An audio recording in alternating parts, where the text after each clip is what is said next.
Today we will learn how to start the debugger in ADT Eclipse. Okay. In this demonstration, we will see the how to start the debugger.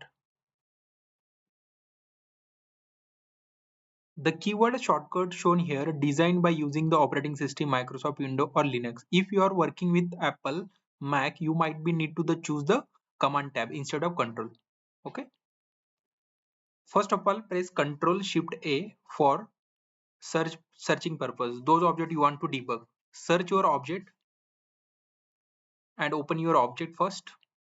Those objects you want to debug. Yes, this is class I have opened here.